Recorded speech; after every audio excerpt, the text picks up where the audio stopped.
I would like to tell a short story. I hope you all will enjoy this. Umar bin al-Khattab was the second Caliph of Islam.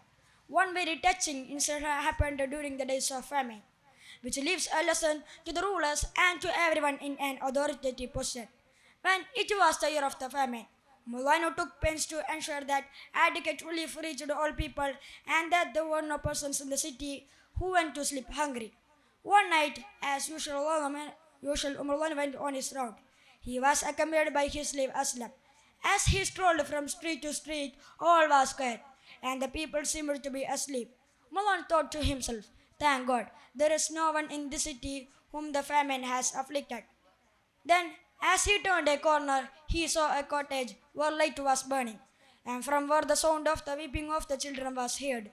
Mullan went to the cottage. He saw that the lady of the house was cooking something on the hearth, and the children were crying. Mulana knocked at the gate and addressing the lady of the house. Mulana inquired, "Why were the children crying?" She said that they were crying because they were hungry. "And what are cooking?" asked Umar. The lady said that in the kettle there was only water and stones, that it was too well away the children that food was being cooked for them. She hoped that at first the children would go to sleep. Hearing this tale of boy, Maulana felt guilty. He had thought that because of the arrangements made by him, no one was afflicted in the city, and here was a family which was starving. Umar said to the lady that he would arrange relief for her family immediately. Umalano went to the Baitul Mal. There he put the necessary provisions in a bag and carried the bag to the cottage. His slave insisted that he would carry the bag, but Umar said that he would carry his burden himself. Umarlan handed over the bag of provisions to the lady. Umarlan sat by the hearth and helped the lady cook the meals. When the meals were ready, the children were awakened and served with the delicious meals.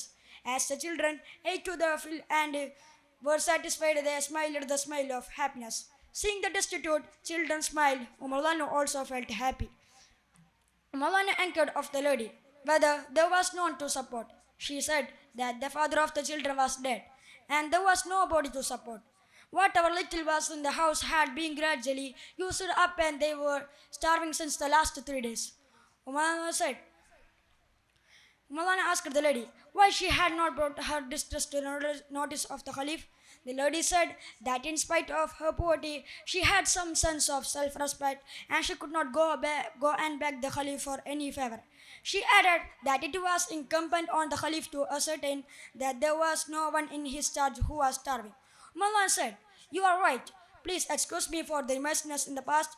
For the future, it will be my responsibility to see that wants are satisfied." When the lady realized that the man who had come to her relief was the Caliph himself, she felt satisfied that the Caliph had discharged his onerous responsibilities creditably. Dears, we should think that responsibilities are kept duly, otherwise it will be questioned by Almighty Allah. May Allah bless us. Thank you. Assalamu alaikum wa rahmatullahi wa barakatuh.